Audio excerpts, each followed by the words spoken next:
Most people think fake title deeds are printed in a secret room by criminals hiding in the shadows.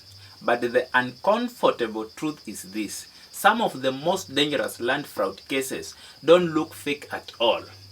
Titles look official, stamped, registered, processed, and in some cases, they pass through the system that appear legitimate on the surface. That is why many buyers only discover the truth after they have paid and it is too late. How do fake title deeds actually happen in Kenya? Let me break it down clearly. Welcome back to the channel. My name is Surveyor Amoka.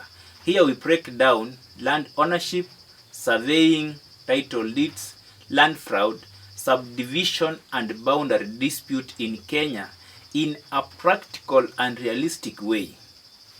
Today's topic is sensitive but important: how fake title deeds are created inside the system in Kenya. This is not to create fear, it is to help you understand where risk actually comes from so you can avoid it. Not all fake titles look fake. People expect fake titles to look visibly wrong, but in reality, fraudulent titles often look properly formatted, correctly stamped, registered in records, issued through formal channels. That is what makes them dangerous, because buyers trust appearance instead of verification. How this fraud normally happens. There are several ways fake title situation can arise. Allow me to break them into clear categories. Number 1, multiple sale or double allocation. This is one of the most common risks. It happens when one parcel is sold to multiple buyers. Different documents are issued. Buyers are unaware of each other. This results to more than one person believes they own the same land. This later leads to boundary dispute, court cases, loss of investment. Number 2, forged or altered document. In some cases, documents are edited after issuance, reprinted with changes, misrepresented during land sale.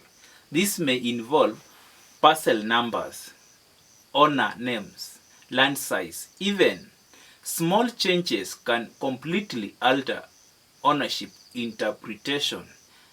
3, impersonation of the registered owner. Another common method involved identity deception.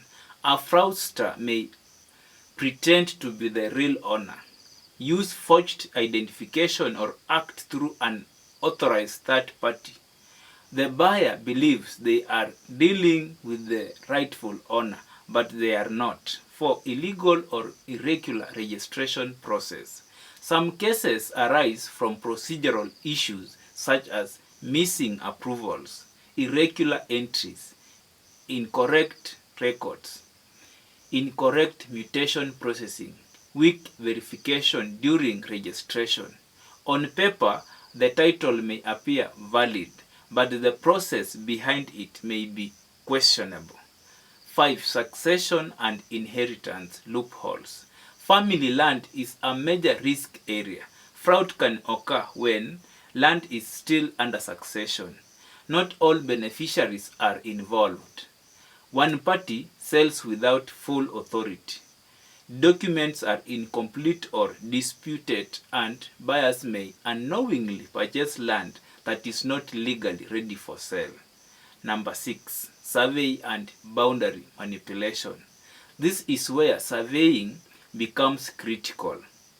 Problems arise when boundaries are incorrect, represented, parcel maps do not match ground reality, encroached land is sold as free land, measurements are intentionally misrepresented, and this creates conflict between what is on the paper and what exists on the ground. Number 7, system errors. Not all problems are intentional fraud. Some arise from data entry mistakes, duplicate records, outdated registry information, misfiled documents. Even without criminal intent, these errors can still lead to ownership dispute. Why you as a buyer may fall into these traps. Most victims share common mistakes: trusting documents alone, skipping official searches, ignoring survey verification, rushing transaction, not visiting the land, not involving professionals early. Fraud succeeds not only because of deception, but because of missing verification. What you as a buyer may realize too late: a title deed is not the final proof of safety. It is only one part of the verification process.